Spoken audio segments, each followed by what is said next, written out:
हम निकल पड़े हैं अपने नज़दीकी रेलवे स्टेशन खरड़ पे।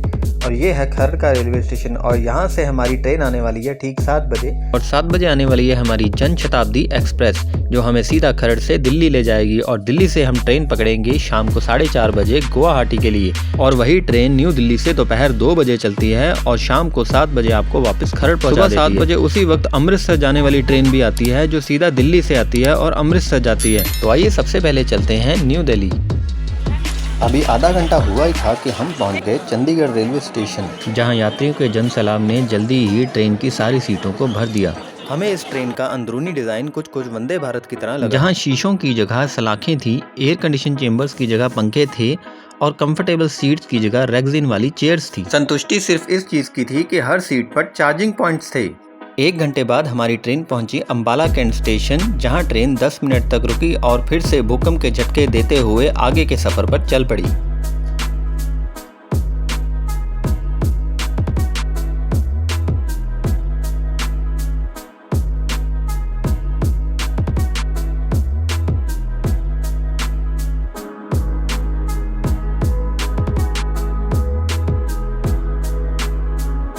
हवा को चीरती हुई 125 किलोमीटर प्रति घंटा की रफ्तार पर दौड़ती हुई ट्रेन ने हमें ठीक 12 बजे दिल्ली के रेलवे स्टेशन पर पहुंचा दिया।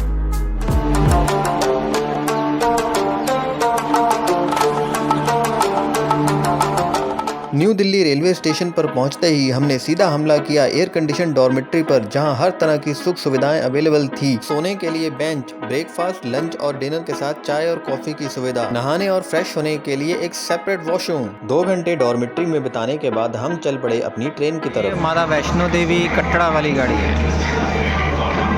आपको नहीं पता कि आपका जो ट्रेन का डब्बा है वो किस जगह खड़ेगा, तो आप यहाँ से देख सकते हैं। सामने में लिखे हुए हैं बोगी नंबर, जैसे मेरा है B4 और वो आगे है B3। तो पहले ये सुविधा इंडियन रेलवेज़ में नहीं होती थी, मगर अब ये सुविधा कर दी गई। तो अब आपको ट्रेन के पीछे भागने की ज़रूरत नहीं है। जो भी आपका बोगी नंबर है आप उसके सामने आके खड़े हो जाइए। ट्रेन का डब्बा जिसमें आपने चढ़ना है वो डब्बा अपने आप आपके सामने आके खड़ा हो जाएगा। तो इस तरह भी देखिए सेम वैसे ही है। हम इस वक्त प्लेटफॉर्म नंबर 15 पे और हमारी गाड़ी प्लेटफॉर्म नंबर 15 पे आएगी, जो दिल्ली से कामाख्या जाने वाली गुवाहाटी की ट्रेन है। हमारी ट्रेन अभी 4:20 पे चलेगी। ठीक शाम 4:20 पर हमारी ट्रेन ने दिल्ली रेलवे स्टेशन को छोड़ दिया और डिब्रूगढ़ के लिए चल पड़ी। गुवाहाटी स्टेशन पर पहुंचने से पहले हमारी ट्रेन कुल 16 स्टेशन से होकर गुजरी, जहां ट्रेन की रफ्तार 130 किलोमीटर प्रति घंटा थी। ट्रेन की सीट पर बैठते ही सबसे पहले हमारा स्वागत किया गया 15 रुपए वाली मिनरल वाटर बॉटल से, जो कि पूरी तरह से निःशुल्क थी। क्योंकि हमारा ब्रेकफास्ट, लंच और डिनर ट्रेन के टिकट में शामिल था, तो ट्रेन में बैठते ही 1 घंटे बाद हमें परोसी गई शाम की चाय। चाय के साथ हमें मिला एक पतीसा, एक नमकीन का पैकेट, एक सैंडविच, एक टी किट और वंदे भारत से उधार पे लिया गया एक समोसा, जो हमें सबसे आखिर में परोस दिया गया। चाय में पत्ती, पानी और पाउडर मिलाकर हमने न जाने क्या बनाया, जिसे पीकर हमें बिल्कुल भी मजा नहीं आया। बाहर के सुंदर नज़ारे और ढलते हुए सूरज को देखते हुए हमने अपनी शाम को कुछ इस तरह से बिताया।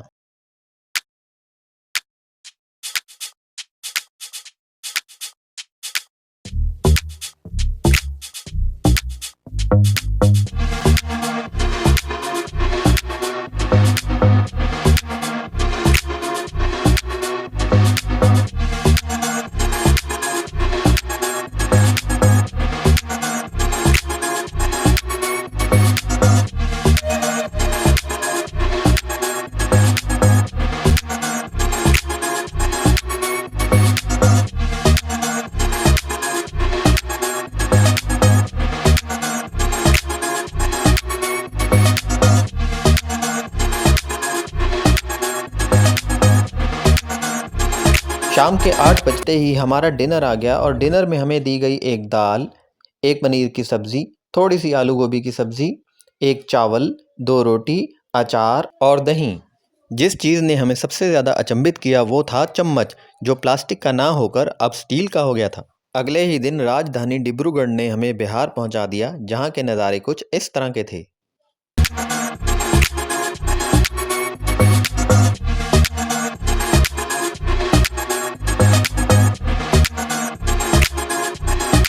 हर 3 घंटे बाद एक सफाई कर्मचारी आकर सभी बोतलें उठा लिया करता था, जिसे देखकर ऐसे लगता था कि पीने वालों की संख्या बढ़ती ही चली जा रही है। सुबह के 6 बजे हैं और कोई बदौना नाम की जगह है यहाँ बिहार में। यहाँ सूर्य यहाँ सुबह 6 बजे निकल गया, जबकि चंडीगढ़ में 6:30 बजे निकलता है। सुबह के 7 बजने वाले हैं, 6:50 हुए और हम बरौनी पहुँचे हैं। बिहार का कोई रेलवे स्टेशन है बरौनी। सुबह 8 बजे ही हमें ब्रेकफास्ट दिया गया, जिसमें हमें दी गई एक फ्रूटी, कटलेट, ब्रेड, सॉस, एक चम्मच और टी किट। चाय की चुस्कियों के साथ हम बिहार राज्य को निहारते हुए आगे बढ़ते चले गए।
कटिहार आया, कटिहार बिहार का कोई स्टेशन है।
पहाड़ पे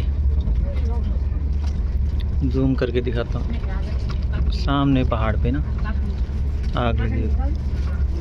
वेस्ट बंगाल में एंटर होते ही हमें चाय के बागान दिखने शुरू हो गए, जिसे देखकर हम समझ गए कि हम टी स्टेट ऑफ इंडिया में एंटर कर चुके हैं। एक वक्त ऐसा भी था जब वेस्ट बंगाल और असम एक ही स्टेट हुआ करते थे। अंग्रेज़ों के शासनकाल में सन 1905 में हिंदुस्तान के viceroy of India Lord Curzon ने वेस्ट बंगाल और असम को 2 हिस्सों में डिवाइड किया। पहला हिस्सा बना ईस्टर्न बंगाल एंड असम, जो कि था मुस्लिम मेजॉरिटी से, और दूसरा हिस्सा था वेस्ट बंगाल, जो कि था हिंदू मेजॉरिटी में। अंग्रेज़ों के शासनकाल में वेस्ट बंगाल और असम में ही चाय को भारी मात्रा में उगाया गया और बाहर दूसरे देशों में एक्सपोर्ट किया गया। स्टेशन आया है न्यू जलपाईगुड़ी।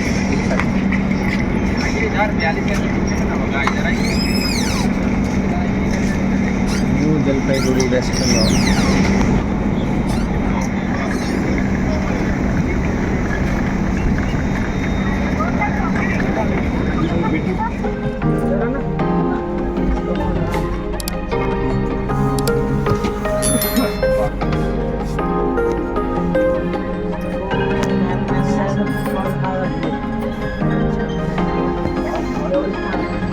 अच्छा, एक चीज़ जो मैंने नोटिस की है कि जब आप बिहार में थे या यूपी में थे तो आपको गायें भैंसें ज़्यादा दिखाई दी। जब आप वेस्ट बंगाल में एंटर हुए तो वहाँ बकरियाँ ज़्यादा दिखाई दी। तो अब वेस्ट बंगाल निकल गया तो असम शुरू हो गया, तो अब यहाँ दोबारा फिर गायें भैंसें दिखने लगी।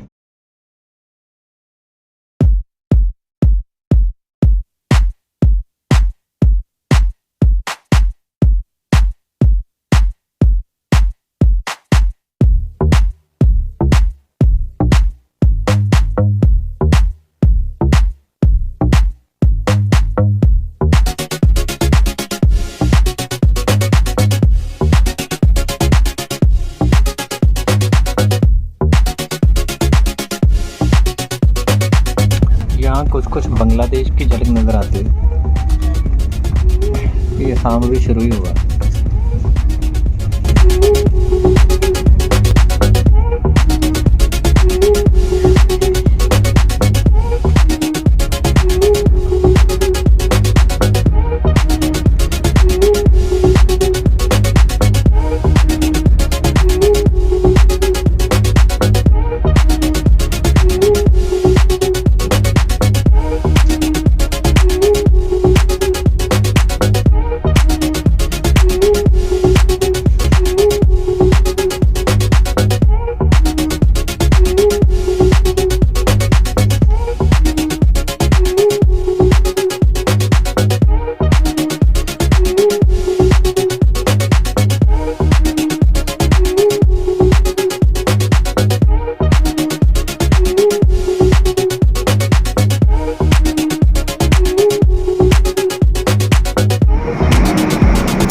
न्यू बंगाई गांव स्टेशन, तो ये कोई असम का स्टेशन है अभी न्यू बंगाई गांव।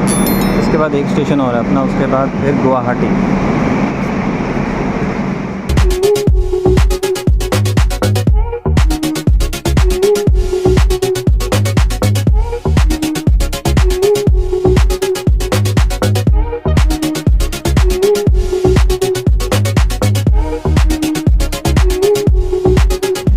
बंगाईगांव जंक्शन है अभी, मतलब ये सेकंड लास्ट स्टॉप हो जाए। इसके बाद एक और आएगा, उसके बाद गुवाहाटी। तक गुवाहाटी हम पहुंचेंगे तब तक ना 7:30 हो जाएंगे। तो कामाख्या हम आपको सुबह घुमाएंगे तो 7:30 अंधेरा हो जाएगा। मंदिर के दर्शन भी आपको सुबह ही करवाएंगे। अभी तो सूरज छिपने वाला है।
Please. 158